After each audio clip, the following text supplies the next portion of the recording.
बलवंत सिंह मनकोटिया भी हुए बीजेपी के। सुबह से ही अटकलें लगाई जा रही थी। आखिर अगर सुबह के ही नहीं, अगर हम पिछले कुछ दिनों की बात की जाए तो यही अटकलें लगाई जा रही थी कि क्या बलवंत सिंह मनकोटिया बीजेपी में जाने वाले। और जब भी उनसे ये सवाल पूछा जाता था तो कहीं ना कहीं उनकी हाँ में ही ये जवाब आता था कि हो सकता है। और वो हो सकता है आज पॉसिबल हो चुका है। दिल्ली में वो हैं, कल ही चले गए थे। रविंद्र रैना अगर बात की जाए तो वो भी दिल्ली में है।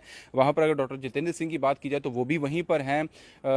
तरुण चुग जो प्रभारी हैं जम्मू कश्मीर के, अगर देखा जाए तो वो भी वहाँ पर हैं। और सभी की देखरेख में आज बलवंत सिंह मनकोटिया ने बीजेपी का जो हाथ है वो थाम लिया है। और ये बात देखनी होगी कि आखिर राजनीति में चल क्या रहा है, क्योंकि कोई ना कोई कहीं ना कहीं कुछ चीज़ें ऐसी आती हैं कि जो राजनीतिक पार्टियां हैं आपस में तो लड़ती हैं, एक दूसरे पर छीटाकशी करती हैं, एक दूसरे पर सवाल उठाती हैं, एक दूसरे के जो मंत्री हैं उन पर सवाल उठाती हैं। लेकिन जो एक दूसरे पर सवाल उठाते थे, एक दूसरे पर कहीं ना कहीं बातें कसते थे, वो आजकल एक साथ मिलते हुए नजर आ रहे हैं। वही चीज़ें जो हैं अब कहीं ना कहीं आम जनता को भी समझने में जो है मुश्किलें पड़ रही है। आम जनता भी ये समझना चाहती है कि कल को जो दुश्मन होते थे, कल को जो एक दूसरे को कहीं जो देखना भी नहीं पसंद करते थे, एक दूसरे के खिलाफ बातें करते थे, अब आजकल अचानक ऐसा क्या हो गया है कि एक साथ एक दूसरे के साथ जो है वो गले लग रहे हैं, एक दूसरे के साथ वो जुड़ने लग पड़े हैं।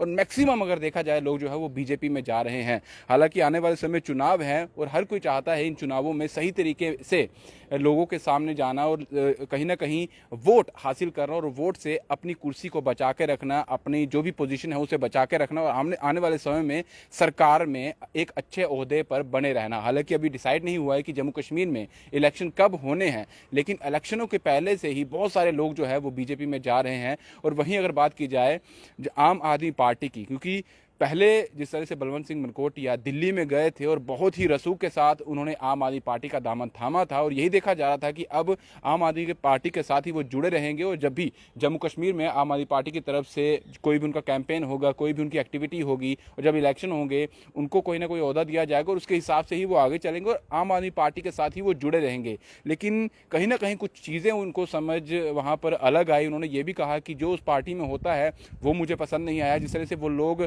जो उन्होंने शब्द इस्तेमाल किए थे, जिन लोगों के लिए उन्होंने इस्तेमाल किए थे, जो लोग बाहर से लाए जा रहे हैं, उनको लेकर उन्होंने बहुत बड़ी बड़ी बातें पिछले दिनों कही थी, जो कहीं ना कहीं आम आदमी पार्टी की बात की जाए तो उन्होंने तो इतना रोष नहीं जताया, लेकिन अंदर ही अंदर आम आदमी पार्टी का भी कहना है कि जिस तरह से बलवंत सिंह मनकोटिया यहाँ से निकल गए हैं और जिस तरह की उन्होंने बातें की हैं, एक बड़े नेता को इस तरह से बातें नहीं करनी चाहिए थी। लेकिन बलवंत सिंह मनकोटिया से जब हमने सवाल किया था तो उन्होंने साफ तौर पर कहा था कि मैं जिस मंशा से, जिस मकसद से इस पार्टी में गया था, उस पार्टी में वैसा कुछ भी देखने को नहीं मिला। और कहीं ना कहीं उन्होंने कहा कि ये देशद्रोह वाली वहाँ पर जो है भावना देखने को मिलती है, इसलिए मैं वहाँ से निकल रहा हूँ।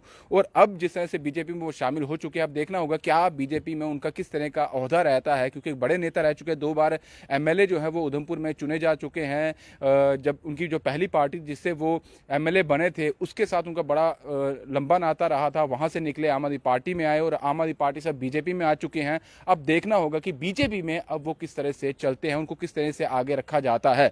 और वहीं अब जनता से भी सवाल है कि आप किस तरह से देखते हैं उनके इस कदम को, किस तरह से लगता है आपको कि क्या उनका ये कदम सही है, क्या उन्होंने ये अपने लिए किया है या फिर जनता के लिए किया है, जो जनता उनके साथ बहुत अरसे से जुड़ी हुई है, जिन जिन जिन लोगों ने उन्हें बनाया, जिन लोगों से उन्हें प्यार मिला, जिन लोगों ने उन्हें इस मुकाम तक पहुंचाया, क्या उन लोगों के लिए सब कुछ हो रहा है या फिर ये सिर्फ अपने लिए हो रहा है, अपनी कुर्सी बचाने के लिए हो रहा है, या उनको लगता था कि आम आदमी पार्टी में शायद वो चीज़ ये हासिल नहीं कर पाएंगे और पिछली जो पार्टी थी वहाँ ये जा नहीं सकते हैं। और वहीं बीजेपी में की बात की जाए तो वहाँ से शायद इन्हें ऑफर भी आया होगा या इनकी कोई बातचीत चल रही होगी, जिसके बाद उन्होंने बीजेपी का दामन थाम लिया है। अब देखना होगा कि इनका आगे क्या रुख रहता है और बीजेपी की तरफ से इन्हें क्या चीज़ें या क्या एक्टिविटी या क्या ओहदा जो है वो दिया जाता है।